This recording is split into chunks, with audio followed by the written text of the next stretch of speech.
What's up, everyone? Ernie G from Onyx Pool Barbecue, and today we're doing the biscuit test. For those of you who don't know what the biscuit test is for or the purpose behind it, really it's just for us to get an idea of how our particular offset is running. So you have the firebox to the right, which typically has an opening for the exchange that goes into the cook chamber. If you see my first video, I have a deflector plate that has some holes in it. So what that'll do is it'll block all the fire from going into the cook chamber, but it still allows heat and smoke to get through to help warm that cook chamber. So that way we can get some even temperatures all across the cooking grates.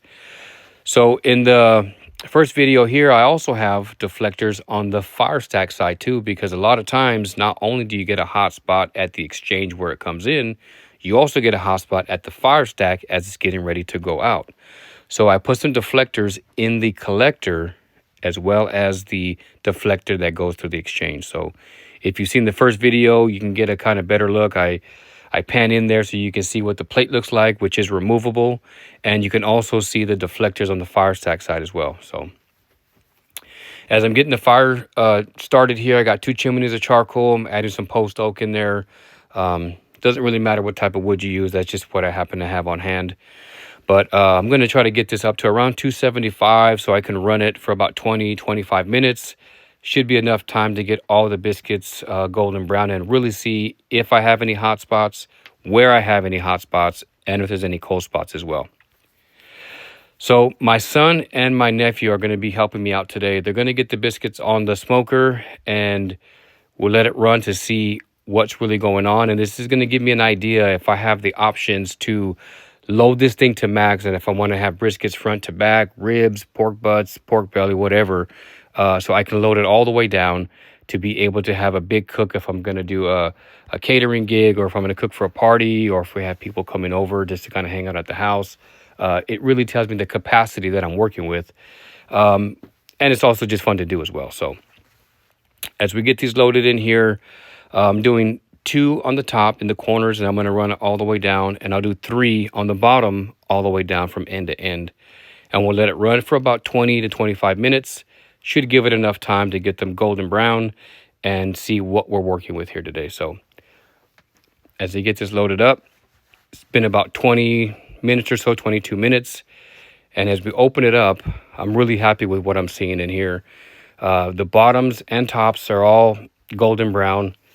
Once we get to the fire stack side, I do have a couple of ones that got burned on the top and some that are pretty dark on the bottom. But what I'll do is take them out as I have them in the same orientation, and we can take a look at the tops and bottoms to see how well it did. Ran about 275 the whole time. So as you see here, the tops look pretty good. The first few sets are a little bit darker than the others, but everything else from about maybe 15% of that top grade all the way to the end was very good, and way back at the fire stack side. And when I flip them over, they're cooked all the way through. The tops and bottoms are good, cooked all the way through. The insides were warm, but I know that on the top rack, the heat's going to want to rise. It's inevitable. It's really hard to get that spot to be just as cool as the rest. As you can see there, the bottoms are pretty dark, but when we get to the bottom here shortly, I was pretty happy with the whole thing performed. So now as we're pulling out the bottom 3, these look really good. That front end on that left side gets a little bit darker, but from the second row all the way to the back, they came out absolutely perfect.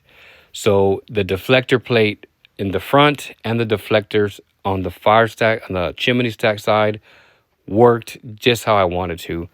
So this is truly a custom pit, and I found inspiration from different areas. I think I first seen the deflector on Matt Science's barbecue, and the chimney stack deflector, I think I seen that through M&M barbecue. So I kind of added those features on there to see how well they worked, and they did good. So I would highly suggest trying these modifications to your smoker so you can get an idea of how it runs and what you can do with it.